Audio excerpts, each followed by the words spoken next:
कर्नाटक के उडुपी जिले की प्रतिमा पुजारी अपने पति बालकृष्ण पुजारी, बच्चों और रिश्तेदारों के साथ काफी सुखी जीवन बिता रही थी। बालकृष्ण पुजारी और प्रतिमा पुजारी मिलकर इंस्टाग्राम पर रील्स बनाते थे और उनकी इन रील्स में उनके खुशहाल वैवाहिक जीवन की झलक साफ दिखती थी। लेकिन उनके इस खुशहाल जीवन को शायद किसी की नजर लग गई। अगस्त 2024 से बालकृष्ण अचानक बीमार पड़ गए। शुरुआत में उन्हें कई बड़े अस्पतालों और डॉक्टरों को दिखाया गया, लेकिन कोई भी यह नहीं समझ सका कि उन्हें आखिर हुआ क्या है। आखिरकार उन्हें बेंगलुरु के निम्हांस और विक्टोरिया अस्पताल में भर्ती कराया गया। करीब 25 दिनों तक इलाज चलने के बाद भी उनकी हालत लगातार बिगड़ती गई। अंत में जब कोई उपाय नहीं बचा तो 19 अक्टूबर 2024 को उन्हें आयुर्वेदिक इलाज के लिए घर वापस लाया गया। लेकिन अगले ही दिन यानी 20 अक्टूबर की सुबह 3:30 पर बालकृष्ण पुजारी के साथ एक दर्दनाक घटना घटित होती है, जिसके पीछे छिपी थी पारिवारिक साजिश, रिश्तों की विश्वासघात और कुछ रिश्तों की गहराई। सब मिलाकर यह एक पारिवारिक त्रासदी बन गई। 44 वर्षीय बालकृष्ण पुजारी कर्नाटक के उडुपी जिले के आजेकार थाना क्षेत्र के मारने ग्राम पंचायत के निवासी थे। उनकी पत्नी प्रतिमा पुजारी की उम्र 36 वर्ष थी और उनके 2 बच्चे भी थे। बालकृष्ण के परिवार में उनके माता-पिता, पिता संजीव पुजारी, भाई प्रकाश पुजारी और बहन शशि रेखा भी थे। हालांकि ये सभी लोग बालकृष्ण के घर से थोड़ी दूरी पर एक अलग घर में रहते थे, यानी बालकृष्ण पुजारी के बाकी सभी रिश्तेदार और परिवार वाले पास पड़ोस में ही रहते थे। बालकृष्ण पुजारी होटल से जुड़े कार्यों में लगे हुए थे और बाद में उन्होंने खुद का एक कैंटीन खोल लिया था। वहीं उनकी पत्नी प्रतिमा पुजारी घर पर ही रहती थीं और उन्हें सजना संवरना बहुत पसंद था। इसलिए बालकृष्ण ने आजेकार में उनके लिए एक ब्यूटी पार्लर भी खुलवाया। पति पत्नी दोनों का काम अच्छी तरह चल रहा था। उन्होंने जल्दी ही एक नया घर बनवाया और उसमें गृह प्रवेश किया। वहां अपने बच्चों और पत्नी के साथ बालकृष्ण पुजारी खुशहाल जीवन जी रहे थे। आजकल ज्यादातर लोग सोशल मीडिया पर रील्स या वीडियो बनाते हैं। बालकृष्ण पुजारी की पत्नी प्रतिमा पुजारी भी इंस्टाग्राम पर रील्स बनाती थीं। बाद में बालकृष्ण भी उनकी रील्स में नजर आने लगे। धीरे धीरे उनके फॉलोअर्स बढ़ने लगे और वीडियो में उनकी खुशहाल वैवाहिक जिंदगी नजर आने लगी। लेकिन शायद उनके इस खुशी में किसी की बुरी नजर लग गई। अचानक एक दिन बालकृष्ण पुजारी की तबीयत खराब होने लगी। शुरुआत हुई शारीरिक कमजोरी से। इसके बाद वे उन्हें अलग अलग डॉक्टरों को दिखाने लगे। पहले उन्हें कारकला के रोटरी अस्पताल में भर्ती किया गया, जहां डॉक्टरों ने पीलिया, जॉन्डिस की आशंका जताई। लेकिन हालत में सुधार न होने पर उन्हें मणिपाल के केएमसी अस्पताल ले जाया गया। लेकिन वहां भी डॉक्टर यह पता नहीं लगा सके कि बालकृष्ण पुजारी को असल में हुआ क्या है। आखिरकार और बेहतर इलाज के लिए उन्हें मंगलुरु के वेनलॉक अस्पताल और फिर बेंगलुरु के निम्हांस और विक्टोरिया अस्पताल में भर्ती किया गया। कई अस्पताल और डॉक्टरों को दिखाने के बावजूद भी बालकृष्ण पुजारी की सही बीमारी कोई पकड़ नहीं सका। इसलिए सही तरीके से इलाज भी नहीं हो पा रहा था। परिवार के सदस्य समझ नहीं पा रहे थे कि क्या करें। इधर अस्पताल में करीब 25 दिन इलाज चलने के बाद भी उनकी हालत और बिगड़ती जा रही थी। अंत में परिवार के सदस्य जब कोई उपाय नहीं ढूंढ पाए तो उन्हें आयुर्वेदिक इलाज के लिए घर वापस ले आए। क्योंकि बालकृष्ण करीब 1 महीने से ज्यादा समय तक शहर के अलग अलग अस्पतालों और डॉक्टरों के चक्कर में लगे रहे, इसलिए वे परिवार से दूर ही थे। लेकिन जब वे 19 अक्टूबर 2024 को घर लौटते हैं तो उनके परिवार के रिश्तेदार और सदस्य उनसे मिलने उनके नए घर पर आते हैं। हालांकि बालकृष्ण पुजारी शारीरिक रूप से पूरी तरह स्वस्थ नहीं थे, लेकिन इस बात से कि वे घर लौटे हैं उनके रिश्तेदार और परिवार वाले बहुत खुश थे। चूंकि उन्हें आयुर्वेदिक इलाज के लिए घर लाया गया था, इसलिए सभी के मन में उम्मीद जागी थी कि उनका बेटा जरूर ठीक हो जाएगा। इसी वजह से उस दिन घर में एक छोटा सा कार्यक्रम रखा गया।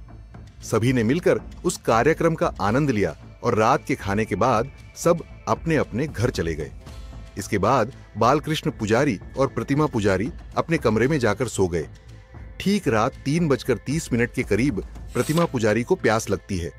वह पानी पीने के लिए उठती है, लेकिन देखती है कि उनके पति कोई प्रतिक्रिया नहीं दे रहे हैं। वह घबरा जाती है और पति को जगाने के लिए हिलाने लगती है, लेकिन उनके पति यानी बालकृष्ण पुजारी कोई प्रतिक्रिया नहीं दे रहे थे। प्रतिमा पुजारी को कुछ शक सा होता है, इसलिए वह उनकी सांस चेक करती है, लेकिन इसके बाद ही प्रतिमा पुजारी समझ जाती है कि उनके साथ एक दर्दनाक घटना घट चुकी है। इसके बाद प्रतिमा पुजारी तुरंत अपने पास के एक रिश्तेदार को फोन कर बालकृष्ण पुजारी की स्थिति के बारे में बताती है। यह खबर सुनते ही परिवार के सदस्य तुरंत उनके नए घर पहुंचते हैं। वहां एक स्थानीय डॉक्टर को भी बुलाया जाता है। डॉक्टर जांच करने के बाद बताते हैं कि बालकृष्ण पुजारी अब इस दुनिया में नहीं रहे, लेकिन परिवार के सदस्य बालकृष्ण पुजारी की इस स्थिति को देखकर स्तब्ध रह जाते हैं। कोई भी इस दर्दनाक अंत पर विश्वास नहीं कर पा रहा था, क्योंकि कुछ ही घंटे पहले वे सभी बालकृष्ण पुजारी से मिलकर गए थे और उनकी सेहत की कामना की थी। प्रारंभ में सभी ने यही सोचा था कि बालकृष्ण की यह दर्दनाक मृत्यु स्वाभाविक रूप से हुई है, क्योंकि वे पिछले लगभग 1 महीने से बीमार थे। लेकिन बालकृष्ण के पिता संजीव पुजारी, उनके भाई प्रकाश पुजारी और प्रतिमा पुजारी के भाई यानी उनके साले संदीप को कुछ संदेह हुआ, क्योंकि बालकृष्ण पुजारी के गले और हाथों पर कुछ निशान दिखाई दे रहे थे।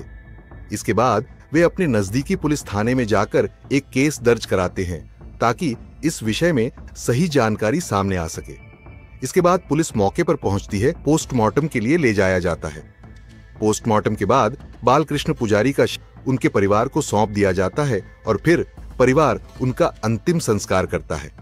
हालांकि बाकी सभी इसे प्रारंभ में एक सामान्य घटना मान रहे थे, फिर भी बालकृष्ण के पिता, भाई और साले के मन में किसी न किसी को लेकर शक लगातार बना हुआ था, खासकर घर की बहू यानी प्रतिमा पुजारी को लेकर। हालांकि अभी तक पोस्टमार्टम रिपोर्ट नहीं आई थी, लेकिन नियम के अनुसार घटना के 5 दिन बाद घर में एक कार्यक्रम किया गया। उस कार्यक्रम में प्रतिमा पुजारी का भाई संदीप अपनी बहन से संदेह के साथ सवाल करता है कि सच सच बताओ, असल में बालकृष्ण पुजारी के साथ क्या हुआ था। यहाँ प्रतिमा पुजारी कुछ ऐसा खुलासा करती है जिसे सुनकर कोई भी हैरान रह जाएगा, और उनकी यह स्वीकारोक्ति केस की पूरी दिशा बदल देती है। यहाँ यह बताना जरूरी है कि प्रतिमा पुजारी को लगा था कि उनका भाई यह बात किसी को नहीं बताएगा, लेकिन कोई भी अपराध छिपाया नहीं जा सकता, वह किसी न किसी रूप में बाहर आ ही जाता है। उसने जो बातें संदीप से कही थीं, संदीप ने चुपके से अपने मोबाइल का रिकॉर्डर ऑन कर दिया और उसकी सारी बातों को रिकॉर्ड कर लिया। फिर वह जाकर पुलिस को अपनी बहन की पूरी स्वीकारोक्ति सुना देता है। इसके बाद पुलिस तुरंत आकर उसकी बहन यानी प्रतिमा पुजारी को गिरफ्तार कर लेती है और थाने ले जाती है। फिर पुलिस की पूछताछ में प्रतिमा पुजारी टूट जाती है और एक एक कर सब कुछ सच सच बताना शुरू करती है कि असल में बालकृष्ण पुजारी के साथ क्या हुआ था, या प्रतिमा पुजारी ने बालकृष्ण पुजारी के साथ क्या क्या किया था जिससे उनकी यह दर्द। प्रतिमा पुजारी की इंस्टाग्राम पर दिलीप हेगड़े नामक 28 वर्षीय व्यक्ति से पहचान होती है। धीरे धीरे उनके बीच घनिष्ठ संबंध बन जाते हैं। यहाँ यह बताना बहुत जरूरी है कि दिलीप हेगड़े प्रतिमा पुजारी से 8 साल छोटा था। दिलीप ने बीकॉम किया था और मुंबई से वापस आकर कारकला में अपने पारिवारिक व्यवसाय की देखरेख कर रहा था, जहां से प्रतिमा पुजारी का घर ज्यादा दूर नहीं था। वे अक्सर एक दूसरे के साथ निजी पल बिताते थे। उनके संबंधों की गहराई बढ़ती चली गई। इसके बाद एक दिन बालकृष्ण पुजारी के एक परिचित व्यक्ति ने दिलीप हेगड़े को प्रतिमा के साथ देख लिया और बालकृष्ण पुजारी को इस बारे में बताया। इसके बाद यह समस्या कुछ समय के लिए खत्म हो गई और प्रतिमा पुजारी फिर से पहले की तरह रहने लगी। सबसे चौंकाने वाली बात यह थी कि प्रतिमा पुजारी और दिलीप हेगड़े यहीं नहीं रुके।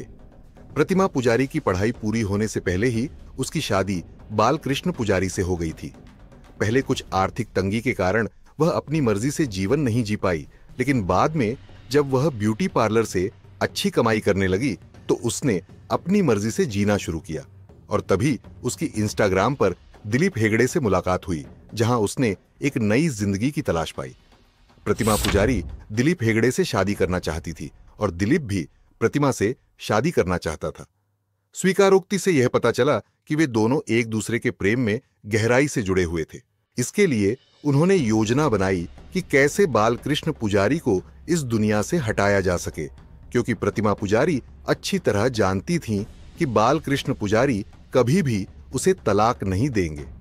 उनकी शादी को लगभग 10 से 15 साल हो चुके थे और उनके 2 बच्चे भी थे। पुलिस जांच में पता चला कि योजना के अनुसार दिलीप ने 2024 के जून में महीने में उडुपी के एक निजी लैब से एक विषैला पदार्थ हासिल किया। लेकिन यहां यह बताना बेहद जरूरी है कि यह विषैला पदार्थ आसानी से नहीं मिलता और इसे किसी को भी नहीं दिया जाता। इसके लिए उसे डॉक्यूमेंट वेरिफिकेशन कराना पड़ा और यह केवल शैक्षणिक प्रयोग के लिए प्रयोगशालाओं में दिया जाता है। इसलिए दिलीप हेगड़े ने झूठ बोलकर खुद को मेडिकल छात्र बताकर वह विषैला पदार्थ उस प्राइवेट लैब से हासिल कर लिया। चूंकि पहले से ही प्रतिमा और दिलीप हेगड़े आपस में सीधे संपर्क नहीं करते थे, क्योंकि उनके परिवार वालों को उनके रिश्ते की जानकारी हो गई थी, इसलिए गुप्त रूप से किसी बड़े कार्यक्रम की भीड़ में दिलीप हेगड़े ने वह विषैला पदार्थ प्रतिमा पुजारी के हाथ में दे दिया। इसके बाद प्रतिमा पुजारी रोज खाने में थोड़ा थोड़ा करके होने लगी, क्योंकि वह जानती थीं कि अगर एक साथ ज्यादा मात्रा में देंगी तो किसी को शक हो सकता है। इसलिए योजना के अनुसार वह खाने में कम मात्रा में रोज झरने लगी। फिर एक दिन अचानक बालकृष्ण पुजारी की तबीयत बिगड़ने लगी, जिससे उन्हें डॉक्टर को दिखाया गया। लेकिन किसी भी डॉक्टर या अस्पताल में उनके रोग का सही कारण पता नहीं चल पाया। बालकृष्ण पुजारी के साथ जब यह दर्दनाक घटना हुई तो उनके परिवार वालों को एक शक होने लगा कि इतने सारे डॉक्टर और अस्पताल होने के बावजूद कोई भी बालकृष्ण पुजारी की बीमारी पकड़ क्यों नहीं पाया। क्या इसके पीछे कोई गहरी साजिश थी? क्योंकि दिलीप हेगड़े एक बहुत ही शक्तिशाली और बड़े बिजनेसमैन का बेटा था। यहां यह भी जरूरी है बताना कि जब बालकृष्ण पुजारी को एक अस्पताल से दूसरे अस्पताल ले जाया जा रहा था इलाज के लिए, तब उनकी पत्नी प्रतिमा पुजारी ज्यादातर समय उनसे दूर रहती थीं और दिन भर मोबाइल पर किसी से बातें करती थीं या चैट करती थीं। यह जानकारी बालकृष्ण पुजारी की चाची ने दी, जो ज्यादातर समय उनकी देखभाल करती थीं। इसके बाद जब पोस्टमार्टम रिपोर्ट आई तो उसमें एक चौंकाने वाला खुलासा हुआ। रिपोर्ट में साफ तौर पर बताया गया कि उस रात लगभग 2:30 पर गला बालकृष्ण पुजारी की गई थी। असल में घटना वाली रात प्रतिमा पुजारी ने रात करीब 2 बजे दिलीप हेगड़े को फोन करके अपने घर बुलाया, क्योंकि उसने पहले से ही योजना बनाकर घर से सभी को दूर भेज दिया था। यहां तक कि उसने अपने बच्चों को भी रिश्तेदारों के घर भेज दिया था, ये कहकर कि बहुत दिनों से वे ठीक से आराम नहीं कर पाए हैं और आज घर में अच्छे से रिलैक्स करना चाहते हैं। इसके बाद प्रतिमा पुजारी का फोन कॉल पाकर दिलीप हेगड़े बाइक लेकर निकल पड़ा और प्रतिमा के घर से करीब 100 मीटर की दूरी पर बाइक खड़ी करके चुपचाप घर के अंदर दाखिल हो गया और बाथरूम में छिप गया। फिर मौका पाकर बालकृष्ण पुजारी को दुनिया से हमेशा के लिए हटा दिया। प्रतिमा पुजारी ने पुलिस के सामने अपने इकबालिया बयान में बताया कि उसने अपने पति के हाथों को कसकर पकड़ा और फिर उसकी रोक दी। इसी वजह से बालकृष्ण पुजारी के हाथ और गले पर नाखून और चोट के निशान पाए गए।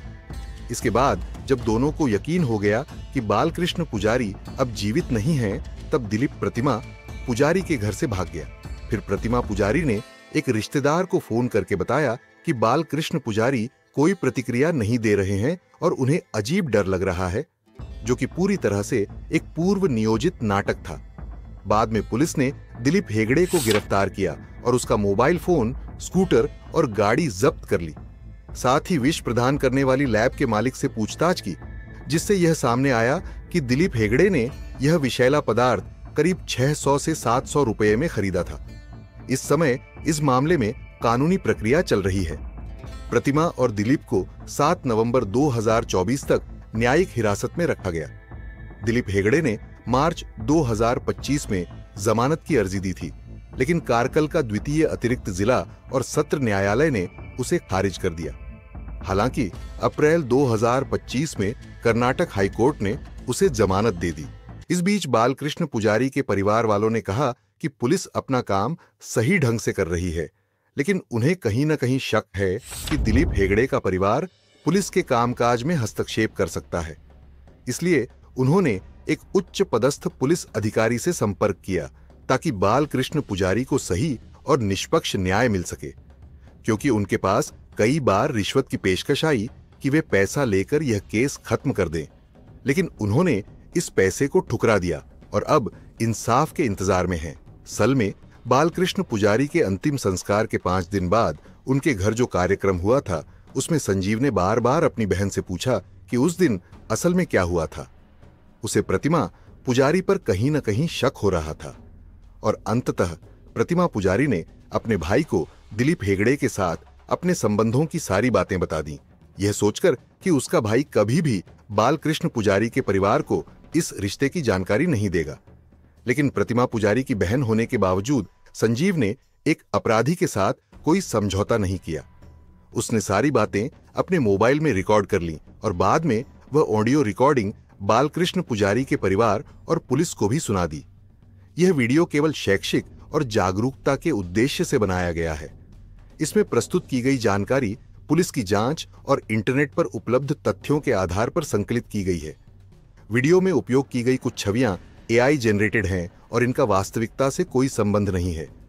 इस वीडियो में हिंसा या संवेदनशील विषय हो सकते हैं, इसलिए दर्शकों से अनुरोध है कि इसे विवेक के साथ देखें।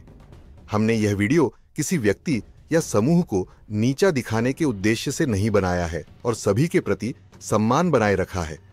अपराध किसी भी समस्या का समाधान नहीं है। किसी भी परेशानी में पुलिस या कानूनी प्रशासन की सहायता लें। इस वीडियो को देखकर जागरूक बनें और खुद को अपराध से दूर रखें।